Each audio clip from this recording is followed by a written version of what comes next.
जरांगे पाटील जनतेला फसवत आहेत असं काही जणांचं म्हणणं होतं. खोटं ठरलं बरं का तुमचं म्हणणं. जरांगे पाटलांनी जे संघर्ष केला त्या संघर्षाला यश आलं बरं का.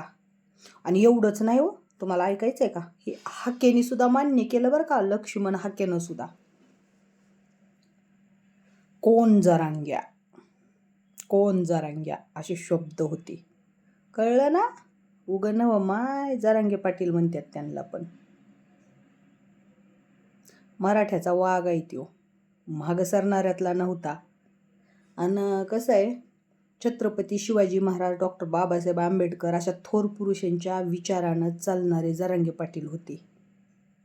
ते असं मॅनेज होणं किंवा दुनियाला लुटणं किंवा समाजाला लुटणं हे त्यांच्या रक्तात नाही. तुमच्या मात्र रक्तात काय आहे हे सगळं समाजाच्या समोर येईल. नाही तुम्ही आता म्हणाल भारत पाकिस्तानच्या जी युद्धाचं चालू आहे ना आता सध्या, ते पण जरांगे पाटलांनीच करायला सांगितले. किंवा उपकार तुम्ही म्हणले नाहीत. मध्ये जम्मू काश्मीरमधला जो हल्ला झाला ना, तो जरांगे पाटलामुळंच झाला. म्हणले नाहीत. नाही, तुमची बुद्धिमत्ताच तेवढी आहे हो. म्हणून म्हणलं बरं झालं तेवढं तरी विसरले तुम्ही म्हणा. नाही, एवढं तर बोलून दाखवलं तुम्ही की काय जो जम्मू काश्मीरमधला हल्ला झाला त्याच्यावर एक शब्द पण बोलला नाही.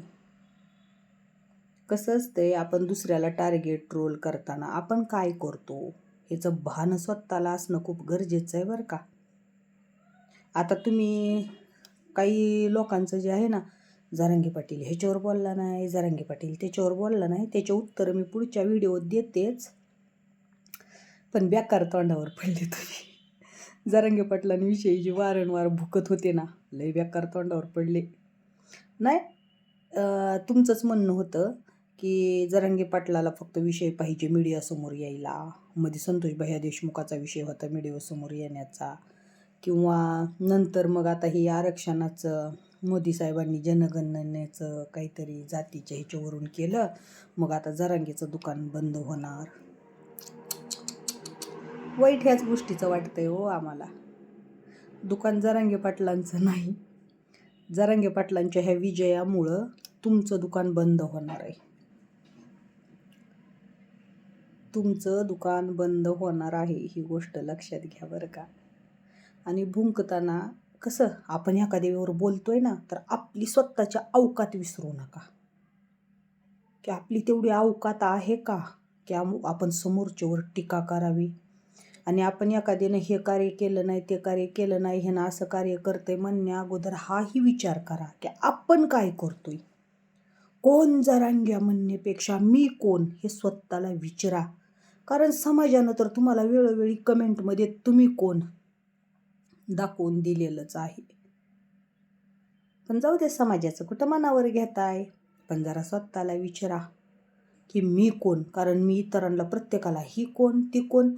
त्या सुप्रियाताईवर पण एवढं टीकास्त्र चालवलं होतं, पण ती बिचारी एवढी मोठी खासदार असून सुद्धा त्या संतोष देशमुखाच्या पुरीला कौतुकाचा फोन केला हो, अभिनंदनचा. मग तुम्ही लयपूळ काय म्हणू. तुम्हाला तर वेळोवेळी जरांगे पाटलांना खालीपणा दाखवण्यासाठी तुम्ही त्यांच्या नावाचा पण वापर केलाय. तुम्ही केला का एखादा फोन किंवा एखादा व्हिडिओ की त्या पुरीनं बापाचा एवढा संघर्ष. तुम्ही नेहमी चांगल्या गोष्टीचं कौतुक करताय, वाईट गोष्टीला विरोध करताय म्हणे. तुम्ही कौतुक फक्त कसं आता जाऊ द्या, कारण झालेल्या गोष्टी काढायच्या नसतात.